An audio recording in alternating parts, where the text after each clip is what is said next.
আসসালামু আলাইকুম রহমতুল্লাহি ওয়া বারাকাতুহু। বিসমিল্লাহির রহমানির রহিম। এই মুহূর্তে বাংলাদেশ সহ বিশ্বের অগণিত দর্শক শ্রোতা যে প্রান্তে বসে আপনারা বৈশাখী টেলিভিশন দেখছেন, আমি এইচ.এম. বরকতুল্লাহ আপনাদের সকলকে জানাচ্ছি শুভেচ্ছা এবং অভিনন্দন। মহান স্রষ্টা আল্লাহ তাআলার দরবারে বিনীতভাবে শুকরিয়া আদায় করছি আলহামদুলিল্লাহ। বিশ্বনবী হযরত মুহাম্মদ রাসূলুল্লাহ সাল্লাল্লাহু আলাইহি ওয়াসাল্লামের প্রতি দরুদ এবং সালাম প্রেরণ করি। শুরু করছি আজকের পরিবেশ। প্রিয় দর্শক, আপনারা দেখছেন বিজলি কেবলস নিবেদিত রমজানের সওগাত।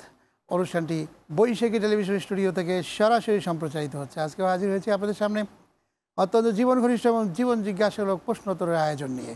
আজকে আমাদের মাঝে স্টুডিওতে অতিথি হিসেবে অংশগ্রহণ করেছেন বিশিষ্ট স্কলার, ইসলামিক চিন্তাবিদ, জননন্দিত মুফাসসিরে কোরআন, দিলু ব্যাপারী, ওয়াকফ এস্টেট, মগবাজার রেলগেট জামে মসজিদের সম্মানিত খতিব জনাব মাওলানা শায়েখ সাদিকুর রহমান আজহারি। আসসালামু আলাইকুম ওয়া রাহমাতুল্লাহি ওয়া বারাকাতুহু। মোহতারাম, আপনাকে স্বাগত জানাচ্ছি আমাদের আজকের আয়োজনে। আপনাকে অনেক ধন্যবাদ জানাচ্ছি। প্রিয় দর্শক শ্রোতা, বরাবরের মতোই আপনাদের টেলিভিশনের স্ক্রিনে একটি নাম্বার আছে, সেই নাম্বারে আপনারা টেলিফোন করবেন। মোবাইলেও ইনশাআল্লাহ আপনারা আমাদেরকে পেয়ে যাবেন। আশা করি জীবন ঘনিষ্ঠ যে কোনো প্রশ্ন আপনারা আমাদের আজকের আয়োজনে করবেন। আপনাদের প্রশ্নের উত্তরগুলো ইনশাআল্লাহ আয়োজনের মাধ্যমে দেওয়ার চেষ্টা করব। প্রিয় দর্শক, রমজানুল মুবারক একটি গুরুত্বপূর্ণ মাস, আমরা সবাই জানি। সেই সাথে আমাদের জন্য আনন্দের একটি মাস। এ কারণেই যে মহাগ্রন্থ আল কোরআন আমাদের জন্য নাজিল করে দিয়েছেন, এবং আল কোরআন নাজিল করে আল্লাহ তাআলা ঘোষণাও দিয়েছেন যে তোমরা আনন্দ করতে পারো, উৎসবের আয়োজন নিয়ে তোমরা আমার দিনকে তোমরা অনুসরণ করো। আল্লাহ রাব্বুল আলামিন এটা ঘোষণা দিয়েছেন। সেই সাথে এই রমজানের পর আমাদের জন্য একটা মহা উৎসব আছে। সেই উৎসবটি হচ্ছে একটি মহা আনন্দ, যেটিকে ঈদ উল ফিতর বলা হয়। সেই ঈদ উল ফিতরে আমরা আনন্দ করব। সিয়ামের যে তাকওয়া অর্জন করেছে, সেই তাকওয়ার একটি বহিঃপ্রকাশ, সেই আনন্দের মাধ্যমে আমরা সেটিকে স্পষ্ট করব। সেজন্যই আমাদের জন্য সকলে মিলে যাতে এই আনন্দটা ভাগাভাগি করে নিতে পারে, এই জন্য আমাদের জন্য আল্লাহ তাআলা ওয়াজিব করে দিয়েছেন সদাকাতুল ফিতর। সেই সদাকাতুল ফিতরটা কি পরিমাণ হবে, কাদেরকে দিতে হবে এবং কিভাবে দিতে হবে, সে বিষয় নিয়ে আজকে আমাদের আয়োজন। শায়েখ সাদিকুর রহমান আজহারি। জাযাকাল্লাহু খায়রান। আলহামদুলিল্লাহি রাব্বিল আলামিন ওয়াসসালাতু ওয়াসসালামু আলা রাসূলিহিল আমিন ওয়া বা'দ। সাদাকাতুল ফিতর, যেমনটা আমাদের বরকতুল্লাহ ভাই বললেন যে এটা ওয়াজিব। তো এই ওয়াজিবটা নবী সাল্লাল্লাহু আলাইহি ওয়াসাল্লাম এত গুরুত্ব দিয়েছেন, কারণ এটার মধ্যে রয়েছে তু'মাতুন লিল মাসাকিন, মিসকিনদের জন্য খাদ্য দান। তো আপনি এই রমাদানে যে ভুল ত্রুটিগুলো আপনার পক্ষ থেকে হয়ে গেছে, অযাচিত যে ভুল ত্রুটিগুলো হয়ে গেছে, মনের অজান্তে যে ভুল ত্রুটিগুলো করে ফেলেছেন, মিনাল লাগওয়ি ওয়ার রাফাথ, এ সমস্ত গুনাহ, ভুল ত্রুটি, গুনাহের কাজ, এরপরে গালিগালাজ হয়েছে, রাগারাগি হয়েছে, মন কষাকষি হয়েছে, এগুলো থেকে বাঁচার জন্য এই রমাদান জুড়ে আমরা সাদাকাতুল ফিতরের মধ্য দিয়ে আমরা এই গুনাহগুলো থেকে বাঁচার জন্য একটু চেষ্টা করব। নবী সাল্লাল্লাহু আলাইহি ওয়াসাল্লাম বলছেন যে তুহরাতুল লিস-সাইমি মিনাল লাগওয়ি ওয়ার রাফাথ, যদি আপনি এটা দান করেন তাহলে এই যে আপনার পুরো রমাদানের যে সিয়াম সাধনার ট্রেনিং ছিল, ভুল ত্রুটিগুলো আল্লাহ তাআলা এই রমাদানে সাদাকাতুল ফিতর দিয়ে আল্লাহ তাআলা মাফ করে দিবেন। তো এই সাদাকাতুল ফিতর আমরা দিব কখন? আমরা দিব অবশ্যই ঈদগাহে যাবার পূর্বেই, ঈদের সালাতের পূর্বেই আমাদেরকে দিতে হবে। ঈদের সালাতের পূর্বে যদি আপনি দেন, ফাহিয়া সাদাকাতুন মাকবুলা, এটা গ্রহণযোগ্য একটা সাদকা হবে। আর যদি আমরা ঈদের পরে দেওয়ার চেষ্টা করি, নবী সাল্লাল্লাহু আলাইহি ওয়াসাল্লাম বলছেন ফাহিয়া সাদাকাতুন কাস সাদাকাত, এটা সাধারণ একটা দানের মতো হবে, এটা সাদাকাতুল ফিতর হিসেবে গণ্য হবে না। মোহতারাম, সাদাকাতুল ফিতরের গুরুত্ব আমরা উপলব্ধি করেছি আলহামদুলিল্লাহ। আমরা এটা আসলে কি পরিমাণ, এবছর প্রতি বছর তো একটা নির্ধারণ করা হয় ইসলামিক ফাউন্ডেশনের পক্ষ থেকে, এবারে আমরা কিভাবে এটা দিতে পারি এবং এটা সর্বোচ্চ পরিমাণ কতটুকুন বা সর্বনিম্ন কতটুকুন হবে? মাশাআল্লাহ, অনেক দামি প্রশ্ন আমি মনে করি। এটা অন্তত আমাদের দর্শকদেরকে বলবো যে আপনারা এই বছর এটাকে স্কিপ না করে বরং আপনারা এটা ছড়িয়ে দেন, শেয়ার করে দেন। কেন বলছি? এজন্য বলছি যে আসলে আমরা প্রত্যেক বছর আসলে এই হিসাবটা নিয়ে আমরা কিন্তু পাকিয়ে ফেলি যে আসলে হিসাবটা কিভাবে করব। হিসাবটা হচ্ছে আমরা শুধু গমের একটা হিসাব, এটা দিয়ে আমরা বাইতুল মোকাররমে আমাদের ইসলামী ফাউন্ডেশনে বসে আমরা একটা হিসাব করি। গমের হিসাবটা হচ্ছে 1 কেজি 650 গ্রাম, এটা অর্ধ সা বলে। অর্ধ সা মানে আপনার এই যে হাতের মুষ্টি, 2 মুদ পরিমাণ, 2 মুদ মানে 2 মুষ্টি, এই 1 মুষ্টি, এই আরেক মুষ্টি, এভাবে 2 মুষ্টি গম যদি আপনি একত্রিত করেন, এটা আমাদের মুষ্টি না, আরব দেশের মুষ্টি কিন্তু পাঞ্জাটা আরও বড় হয়। তো বড় হইলে আপনি হিসাব করলে দেখা যাবে 1 কেজি 650 গ্রামের সমান। তাহলে 1 কেজি 650 গ্রাম, এটাকে যদি আপনি এবার হিসাব করেন গম দিয়ে 70 টাকা করে যদি আপনি হিসাবে ধরেন, তাহলে 115 টাকা আসে। এই বছর অনুযায়ী। এই বছর 115 টাকা সর্বনিম্ন। 5টা প্রোডাক্ট দিয়ে আপনি সাদাকাতুল ফিতর দিতে পারেন, নবী সাল্লাল্লাহু আলাইহি ওয়াসাল্লাম দিয়েছেন। একটা হচ্ছে গম দিয়ে, একটা হচ্ছে জব দিয়ে, একটা হচ্ছে খেজুর দিয়ে, একটা হচ্ছে কিশমিশ দিয়ে, একটা হচ্ছে পনির দিয়ে। বাংলাদেশে পনিরের দামটা সর্বোচ্চ ধরা হয়েছে 2800 টাকা বা 2900 টাকা। কিন্তু আমি বলবো যে খেজুরের দামটা, এটা আমাদের ধারণায় নাই দেখে এটা আমরা প্রতিবার একটা ভুল করে ফেলি। একসা পরিমাণ খেজুর মানে 3 কেজি 300 গ্রাম, 3 কেজি 300 গ্রাম খেজুরের বাজার মূল্য। আপনি যদি আজোয়া খেজুর ধরেন, আপনি তো আলহামদুলিল্লাহ মক্কা মদিনায় অনেক গিয়েছেন এবং হাজী সাহেবদেরকে আলহামদুলিল্লাহ নিয়ে যান প্রতি বছর, এবং উমরাও আপনি আলহামদুলিল্লাহ বহুবার গিয়েছেন। এমনও খেজুর আছে 200 টাকা করে আজোয়া, 200 রিয়াল, নট বাংলা টাকা, 200 রিয়াল কেজি। তাহলে 200 রিয়াল কেজি হলে বাংলা টাকায় আসতেছে প্রায় 6000 টাকা, 32 টাকা 80 পয়সা হচ্ছে রিয়ালের। হ্যাঁ, আপনি 30 টাকাই ধরেন, তাহলে আপনার চলে আসতেছে। আমরা শুনবো অত্যন্ত ইন্টারেস্টিং এবং খুবই ভালো এবং প্রয়োজনীয় যুগোপযোগী এই বিষয়টা আজকে আমরা আলোচনা করেছি আপনার মাধ্যমে। আরও শুনবো ইনশাল্লাহ। একজন দর্শক লাইনে রয়েছেন। জি, আসসালামু আলাইকুম। আসসালামু আলাইকুম। ওয়ালাইকুম আসসালাম রাহমাতুল্লাহ।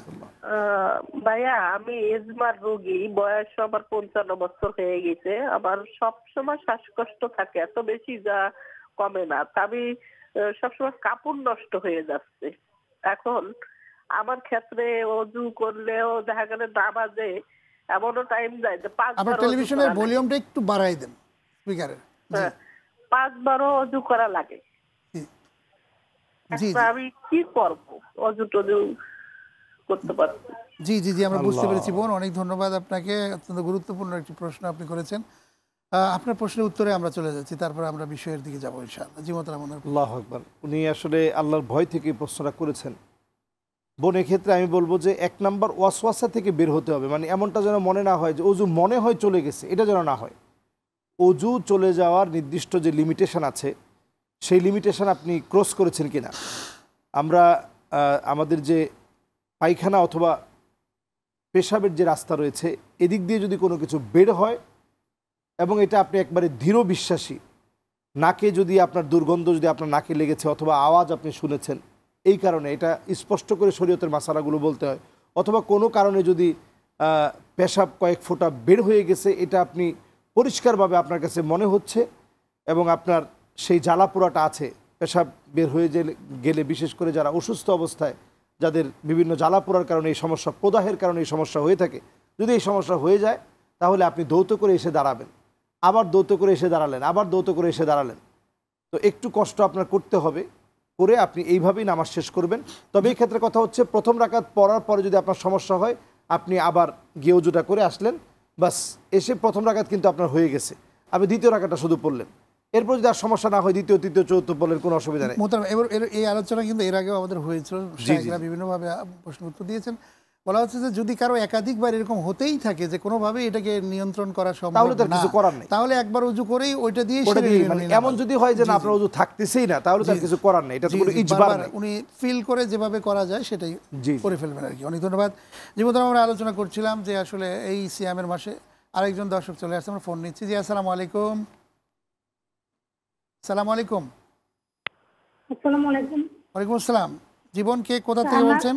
আমি ঢাকা থেকে বলছি। আমার প্রশ্ন হলো, সূরা নিসার 159 নম্বর আয়াতে যে লেখা আছে, আল্লাহ বলছেন যে প্রত্যেকটা খ্রিস্টান মরার আগে হযরত ঈসা আলাইহিস সালামকে বিশ্বাস করবে। হ্যাঁ, এখন এটার বুঝতে পেরেছেন? মানে এটার একটু বুঝতে পারলাম না, একটু বুঝাই দিলে ভালো হতো। আমাদের এক বোন সূরা নিসার 159 নম্বর আয়াতের ব্যাখ্যা জানতে চেয়েছেন। আমরা চলে যাচ্ছি সাদিকুর রহমান আজহারির কাছ থেকে। যেমন আপনি যদি আলোচনাটা করেন। জি, আলহামদুলিল্লাহ, অনেক শুকরিয়া। আমরা বোনের যে আয়াতে কারিমা সূরা নিসা এর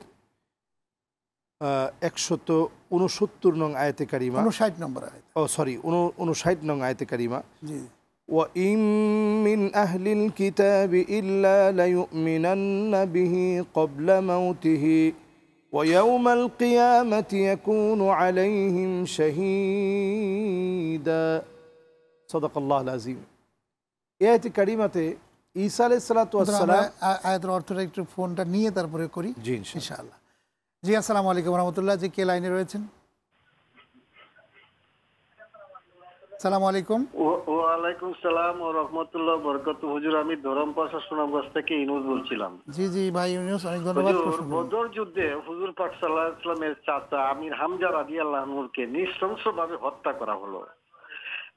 রাসূল সাল্লাল্লাহু আলাইহি ওয়াসাল্লাম হত্যাকারীকে কাছে পেয়েও কোনো তার বিরুদ্ধে কোনো ব্যবস্থা নিলেন না কেন? এটা বদর যুদ্ধে না ভাই, বদর যুদ্ধে না, এটা হচ্ছে আপনার উহুদের যুদ্ধে। উহুদের প্রান্ত, উহুদের যুদ্ধে। I am sorry, extremely sorry. জি জি বলুন বলুন। ওই যে উহুদের যুদ্ধের কথা। জি জি জি, এখন প্রশ্ন করুন। প্রশ্ন করুন। না, প্রশ্ন করে ফেলছেন। হ্যাঁ করছেন। আচ্ছা আচ্ছা, অনেক ধন্যবাদ, আমরা বুঝতে পেরেছি। যে মতো আমরা আগের প্রশ্নের উত্তরে চলে যাচ্ছি আগে। জি, বোন যেটা প্রশ্ন করেছিলেন, ওয়া ইম মিন আহলিল কিতাবি ইল্লা লা ইউমিনান্না বিহি, যে এই পৃথিবীতে কিয়ামতের আগে ঈসা আলাইহিস সালাতু ওয়াস সালামের উপর সবাই ঈমান আনবে। এর অর্থটা কি? মূলত আমরা সমস্ত নবীদের উপর ঈমান এনেছি। সূরা বাকারা আপনারা পড়লে দেখবেন, আল্লাযীনা ইউমিনুনা বিল গায়বি ওয়া ইউকিমুনাস সালাহ ওয়া মিম্মা রাযাকনাহুম ইউনফিকুন والذين يؤمنون بما أنزل إليك وما أنزل من قبلك। তার মানে যত নবী আছে সবার উপরে কিন্তু আমরা নবী হিসেবে ঈমান এনেছি। এই কথা তো কোনো বিপরীত কথা না। এরপরে যে বিষয়ে যে উনাকে হত্যাও করা হয় না, আগের আয়াতে কারিমাতে যেটা আসছে, ওমা সালাবু, তাকে হত্যাও করা হয় নাই, শুলেও চড়ানো হয় নাই, বরং ধোকায় ফেলে দেওয়া হয়েছে। কাদেরকে? যারা মারতে চেয়েছিল তাদেরকে। আল্লাহ তাআলা ওনাকে উঠিয়ে নিয়েছেন। চতুর্থ আকাশে তিনি আছেন। দারু মাকাররিল মুমিনিন, মোমেনদের আবাসস্থল এই সেই বর্তমান সিরিয়া সহ এই শামের এই পুরো অঞ্চলে, সিরিয়া, জর্ডান, তারপর লেবানন, ফিলিস্তিন, এই অঞ্চলগুলো মুসলমানদের আবাসস্থল হবে। এর মধ্যে সাদা গম্বুজওয়ালা মসজিদ দেমাশকে, সিরিয়ার, এখানে ঈসা আলাইহিস সালাতু ওয়াস সালাম দুজন ফেরেশতার ডানার মধ্যে বর করে তিনি নামবেন এবং ওনার কপাল থেকে তখনও অজুর পানিগুলো টপ টপ করে পড়তে থাকবে। সুবহানাল্লাহ বিহামদি। 2 টুকরা কাপড় পরা থাকবেন। তিনি নেমেই দেখবেন যে নামাজের জন্য দাঁড়াচ্ছে। তিনি বলবেন নামাজ পড়ানোর জন্য, যিনি পড়াবেন তিনি হচ্ছেন ইমাম মাহদি আলাইহিস সালাতু ওয়াস সালাম। এইভাবে করে ওনার উপরে তো তখন সবাই, উনি উম্মত হিসেবে নবীজির উপরে উনি ঈমান আনবেন। জি জি জি, ইনশাআল্লাহ। অনেক ধন্যবাদ, অত্যন্ত চমৎকার আমরা ব্যাখ্যাটি বুঝতে পেরেছি। এবং এটা কিন্তু একবারে কিয়ামতের একেবারে শেষ আলামত, বড় আলামত। জি জি জি জি, অনেক ধন্যবাদ। যে আমরা আরেকজন দর্শকের প্রশ্ন নিচ্ছি। জি আসসালামু আলাইকুম। আসসালামু আলাইকুম। ওয়ালাইকুম সালাম। আসসালামু আলাইকুম। ওয়ালাইকুম আসসালাম রাহমাতুল্লাহ। জি, আমি প্যারালাইসিসের রোগী, রোজা রাখি, কিন্তু এই পাইপ দিয়ে আমি প্রস্রাব করতে হয়। আমার কি রোজা হয়? ও কি করতে হয়? সাইনোসাইটিস পাইপ দিয়ে। আচ্ছা আচ্ছা, প্যারালাইসিসের রোগী আমি। বুঝতে পেরেছি। জি বুঝতে পেরেছি, অনেক ধন্যবাদ। উনি হচ্ছেন প্যারালাইসিসের রোগী, ওনার পাইপ দিয়ে মানে ওনার প্রস্রাব করতে হয়। না, পাইপ দিয়ে পেশাব করলে আসলে এই জন্য তার রোজা ভাঙবে না, রোজা ভাঙবে না। তারপরে আমি বলবো যে আপনি যে অসুস্থ, শরীয়ত আপনাকে রুখসত দিয়েছে, আপনি যদি মনে মনে বলে যে আপনি আবার সুস্থ হবেন, তাহলে এটা আপনি ইনশাল্লাহ কিছুদিন পরে রাখবেন। আর যদি আপনি প্যারালাইসিস যদি ভালো না হয়, তাহলে আপনি ফিদিয়া দিয়ে দিবেন। তারপরে আপনি মনের যে আগ্রহ থেকে রোজা রাখতেছেন, আল্লাহর কাছে আমরা দোয়া করি আল্লাহ যেন আপনাকে সুস্থ করে দেন। জি জি, শাফাকাল্লাহু ইয়াশফিক ইনশাআল্লাহ। জি জি।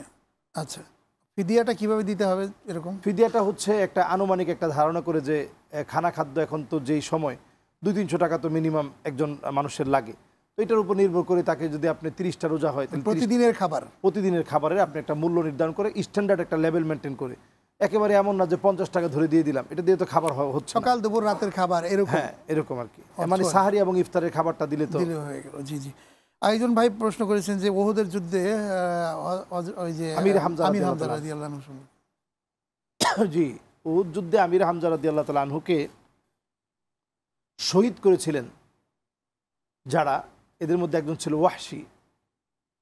তো নবীজি ওয়াহশী ইসলাম গ্রহণ করার পরে নবীজি বলছিল যে ওয়াহশী তুমি আমার সামনে এসে বসো না, কারণ আমার তো ছোটোবেলায় বাবা ছিল না, চাচারে দেখলেই, আমির হামজা চাচারে দেখলেই মনে হইতো যে আমার আব্বার চেহারাটা এরকম, সেই চাচা তোমার দ্বারা দ্বিখণ্ডিত হয়েছে, তুমি আমার সামনে বসো না। এরপর যারাই এই ইয়েতে জড়িত ছিল, নবীজি সাল্লাল্লাহু আলাইহি সাল্লাম, আবু সুফিয়ান সহ রাদিয়াল্লাহু তাআলা আনহু, এরপরে হিন্দা সহ সকলকে নবীজি সাল্লাল্লাহু আলাইহি সাল্লাম ক্ষমা করে দিয়েছিলেন। আসলে নবীজি ক্ষমা করেছিলেন কেন? কারণ তারা প্রত্যেকেই ইসলাম গ্রহণ করেছিল। আর হাদিসের মধ্যে আসছে, আল ইসলাম ইয়াহদিমু মা কানা ক্বাবলাহু, ইসলাম গ্রহণ করলে আগে আপনি যা করবেন সব মুছে দেওয়া হবে। এবং রাসূলুল্লাহ সাল্লাল্লাহু আলাইহি ওয়াসাল্লাম মক্কায় প্রবেশ করেছিলেন এই আলটিমেটাম দিয়ে যে লা তাসরিবা আলাইকুমুল ইয়াউম ওয়া আনতুমুত তুলাকা, আজকে থেকে তোমরা একেবারে স্বাধীন, তোমাদের উপরে কোনো প্রতিশোধ নাই। সদ্য প্রসূত একটা শিশু বাচ্চা মাত্র জন্মগ্রহণ করেছে, পৃথিবীতে আলোর মুখ দেখেছে, সে যেমন কোনো স্বাধীনতার কোনো চিন্তা করতে হয় না যে আমি এখন কিভাবে কি করব, তার যেমন কোনো পরাধীনতার কোনো ভয় নেই। তোমরা আজকে থেকে একজনও পরাধীন না, তোমরা প্রত্যেকে স্বাধীন। মুসলমানদের ওয়াসি সহ বেশ রাসূল মানে কয়েকজন পুরুষ এবং কয়েকজন নারীকে প্রকাশ্যে হত্যার হুকুম দেওয়া হয়েছিল। এর মধ্যে ওয়াসি একজন ইসলাম গ্রহণ করার কারণে তাকে মাফ করে দিয়েছিলেন। আমরা আলোকপাত করছিলাম আজকের যে বিষয় সেটি হচ্ছে সাদাকাতুল ফিতর নিয়ে। আসলে সাদাকাতুল ফিতর তো আমরা ঈদের পূর্বেই মানে ঈদের মাঠে যাওয়ার পূর্বেই এটি দেওয়াটা আসলে ওয়াজিব, দিতেই হবে। এবং যদি এটা আমরা না দিই তাহলে এটা অন্য দান হিসেবে গৃহীত হবে, কিন্তু সাদাকাতুল ফিতরের যে উদ্দেশ্য লক্ষ্য সেটি হাসিল হবে না। সেই ক্ষেত্রে আমরা এখন কতদিন আগে এটা দিতে হবে, এখন থেকেই কি দিলে হবে নাকি এটা কিভাবে দিতে হবে, সব মিলে যদি আপনি আলোকপাত করেন। জি, এখন থেকে আমরা দিতে পারবো, কোনো অসুবিধা নেই। তবে অধিকতর সুন্নাহ হচ্ছে এটা ঈদের নামাজে যেতে যদি আপনি দেন নামাজের আগে, তাহলে এটা সবচেয়ে সুন্দর হইল। কিন্তু আসলে এখন তো আমরা যেহেতু টাকা দিয়ে দিই, এখন তো আসলে প্রোডাক্ট দিয়ে আমরা দিতে পারি না অনেক সময়। কারণ আসলে যেটা খাদ্য হিসেবে যে 5টা খাদ্যের কথা বলা আছে, যদিও গমটা আমাদের দেশে, আটাটা চলে, চালটাও চলবে, হ্যাঁ চালটা চলে, কিন্তু কিশমিশ। আচ্ছা, সৌদি আরবে আমরা দেখেছি বিভিন্ন সময় মিডল ইস্টে এখনো পর্যন্ত আমরা হারাম শরীফের পাশে সেখানে চাল নিয়ে বসে আছে, চাল দেওয়া হচ্ছে বা অন্যান্য। এটা কি আসলে অধিকতর মাশহুর কোনটা যেটা দিলে অনেক না, এটা টাকা বা মানফা আলিন নাস, এটা হচ্ছে সৌদি আরবেও এখনো টাকা দিয়ে দেয়, মিশরও টাকা দিয়ে দিচ্ছে, সারা ওয়ার্ল্ডে এখন টাকা দিয়ে দিচ্ছে। কারণ মুদ্রা মানে ওই সময় ছিল দিরহাম এবং দিনার, যেটা ভাঙলে তো অনেক বড় অঙ্ক দাঁড়ায়। তাহলে এই যে স্বর্ণের একটা দিনার যদি ভাঙে তাহলে অনেক বড়, অনেক কয়েকটা গ্রাম। তো এই একটা দিনার অথবা দিরহাম এটাকে ভাঙলে এই ছোট্ট টাকা এটাকে ভাগ করা যায় না। এই জন্য দিনার আর দিরহামের মুদ্রা মানে আসে নাই, বরং খাদ্যের মান দিয়ে এটাকে প্রকাশ করা হয়েছে। অনেকে বলতে পারেন তখন তো মুদ্রা ছিল। আরে বাবা, মুদ্রা তো এক মুদ্রা সমান সমান তো আপনার 3 কেজি 300 গ্রাম খেজুরের দাম না, এই জন্য এটাকে আনা হয় নাই। তখন প্রোডাক্ট বাই প্রোডাক্ট বিক্রি করা হতো, যে খেজুরের সাথে অন্য কিছু, এভাবে করে। আমরাও তো একসময় আমরা ছোটোবেলায় দেখেছি বাজারে এক ধরনের প্রোডাক্ট নিয়ে গেলে, ধরেন আপনার কাছে 10টা কাঁঠাল আছে, আপনি কাঁঠালগুলো নিয়ে যেতেন, ঠিক আছে তুমি কাঁঠালটা নিয়ে যাও, কিন্তু সবজি আমারে দিয়ে যাও, আপনি সবজিগুলো এইভাবে কিনতেন। একটা সময় এরকম ছিল, এখন কিন্তু এরকম না, এখন সবাই টাকা দিয়ে সব কিছু নেয়। তো এক্ষেত্রে খেয়াল রাখতে হবে মানফা আলিন নাস, অধিকতর কল্যাণ মানুষের কোনটা দিয়ে আস। আর আমরা খাদ্য হিসাবে আমরা খেজুরটা আমরা ইউজ টু না, এমনকি পনির আমরা খাদ্য হিসেবে ইউজ টু না, কিশমিশ আমরা খাদ্য হিসেবে ইউজ টু না, জব এটা তো আমরা ইউজ টু না, টুকটাক আমরা আটা রুটি এটা আমরা খেয়ে থাকি। তো এইগুলো দিয়ে আমরা যেহেতু খাদ্য হিসেবে, যদি আপনার 20 কেজি খেজুর হয় আপনি দিয়ে কী করবেন? কিন্তু একসময় 20 কেজি খেজুর হলে তার আলহামদুলিল্লাহ খাদ্যের যোগান চলে যেত, তার পরিবারটা চলতো। এই জন্য এখানে তুমাতুল্লিল মাসাকিন বলতে খাবার হিসেবে কিন্তু একসময় খেজুরটাকে কাউন্ট করা যেত। এখন তো একটা মানুষ খাবার হিসাবে ভালো একবেলা একটু গোস্ত খেতে চায়, পোলাও খেতে চায়, তো আপনি তাকে টাকাটা দিয়ে দিলে, অথবা সুন্দর একটা পোশাক কিনতে চায়, আপনার মেয়ে যেমন সুন্দর পোশাক পরেছে, আপনার ছেলেটা যেমন সুন্দর পোশাক পরেছে, আপনি এখন থেকে সাদাকাতুল ফিতর নির্দিষ্ট অঙ্ক দান না করিয়ে, যেমন আপনার 3 কেজি 300 গ্রাম আজোয়া খেজুরের ভালো মানের আজোয়া খেজুর হলে 10,000 টাকা কিন্তু দাম হতে পারে, 3 কেজির দাম। তো 10,000 টাকা দাম হলে এই 10,000 টাকা করে যদি আপনি, আপনার সন্তান, আপনার স্ত্রী, পরিবারে যদি আপনার 5 জন সদস্য থাকেন, 50,000 টাকা সাদাকাতুল ফিতর আসতেছে। আপনি যদি আলহামদুলিল্লাহ বসুন্ধরায় মার্কেট করতে পারেন, সিঙ্গাপুরে গিয়ে যদি মার্কেট করতে পারেন, সামাজিক স্টেটাস আপনাকে ওই জায়গাতে নিয়ে গিয়েছে, তো আপনি দান করার ক্ষেত্রে অধিকতর কল্যাণ হবে। এমন বড় একটা অঙ্ক আপনি দান করলেন, বছরে তো আপনি সবসময় দেন না, এই সময় আপনি সাদাকাতুল ফিতর দিলেন, জাকাত দিলেন, এতে করে দেখা যাবে দারিদ্র জনগোষ্ঠী যাদেরকে দিয়ে আমরা ধনী হয়েছি তারা আমাদের কাছ থেকে কিছু হক পাবে আশা করছি। সর্বশেষ একটা প্রশ্ন যে সে আপনার এই যে এটা মানে একটা দেওয়ার কি একটা পরিবারের সদস্য যার কতজনের জন্য, এটা কার জন্য এটা সাদাকাতুল? একেবারে যদি সুবে সাদিকের আগে, ফজর উদিত হওয়ার আগেও যদি কেউ জন্মগ্রহণ করে তারও সাদাকাতুল ফিতর আদায় করতে হবে, তারও সাদাকাতুল ফিতর সমানভাবে দিয়ে দিতে হবে। এই সাদাকাতুল ফিতর দিলেন কারণ আল্লাহ তাআলা যেন তাকে সকল রকমের বালা মুসিবত থেকে হেফাজতে রাখে, এই জন্য সাদাকাতুল ফিতর দিব। পরিবারের সদস্য হিসাব করে এটা দিয়ে দিতে হবে সবার পক্ষ থেকে। এবং কাজের যে লোকটা থাকে ওইটা আপনার আওতাধীন কাজের লোক যারা আছে তাদের থেকে দিয়ে দিবেন। এদের ক্ষেত্রে আপনি যদি, সবার ক্ষেত্রে আপনার সামর্থ্য তো একরকম হয় না, যে আপনি সবার যদি 10,000 টাকা বলেন পারবে না, 2,000 টাকা বলেন পারবে না, অনেকে 1,000 বা 15 টাকা মানে 115 টাকা এটাই দিতে পারবে, সর্বোচ্চ যত টাকা পারে সে দিতে পারে। কেউ 500 টাকাও দিতে পারবে, কারণ এরকম 1000 টাকাও দেওয়া যাবে। কেউ যদি ইচ্ছে করে 10,000 টাকা দিবে, কেউ যদি 20,000 টাকা চায় 20,000 টাকা দিবে, খেতে 20,000 টাকার আছে, যত ইচ্ছা তত দিতে পারবে। সর্বনিম্ন হচ্ছে একটা যে সিস্টেম হাদিস অনুযায়ী, সেটা আমরা বুঝতে পেরেছি। জি মোহতারাম, অনেক ধন্যবাদ। অত্যন্ত চমৎকারভাবে আপনি আমাদের আজকের আয়োজনের কথা বলেছেন, বক্তব্য দিয়েছেন, প্রশ্ন উত্তর দিয়েছেন। বৈশাখী টেলিভিশনের পক্ষ থেকে আপনাকে অনেক ধন্যবাদ জানাচ্ছি। জাযাকাল্লাহু খায়রান। প্রিয় দর্শক শ্রোতা, আপনারা এতক্ষণ দেখলেন বিজলি কেবলস নিবেদিত রমজানের সওগাত অনুষ্ঠানটি বৈশাখী টেলিভিশন স্টুডিও থেকে সরাসরি সম্প্রচারিত হলো। আজকে আমরা যে মেসেজগুলো আমরা জানলাম, আসুন আমরা আমাদের ব্যক্তি, পরিবার, সমাজ এবং রাষ্ট্রে যথাযথভাবে পরিপালন করি এবং ইসলামী সমাজ ব্যবস্থা প্রতিষ্ঠার জন্য আমরা আত্মনিয়োগ করি। তাহলে কিন্তু আমরা যদি সমাজ যদি সুন্দর হয়ে যায়, তাহলে সমাজের মধ্যে যে জাকাত ভিত্তিক অর্থ ব্যবস্থা চালু হয়ে যাবে, তাহলে কিন্তু সমাজের মধ্যে ধনী এবং গরিবের মধ্যে কোনো পার্থক্য থাকবে না। আসুন আমরা সেই বৈষম্য দূর করে আমরা একটি সুষ্ঠু সুন্দর সমাজ বিনির্মাণের জন্য সামনে এগিয়ে যাই। এই হোক আমাদের প্রত্যাশা। আজ শেষ করছি, আগামী অনুষ্ঠান দেখার আমন্ত্রণ জানাচ্ছি। আপনারা সবাই ভালো থাকুন, সুস্থ থাকুন। আল্লাহ হাফেজ। আসসালামু আলাইকুম ওয়া রাহমাতুল্লাহি ওয়া বারাকাতুহু।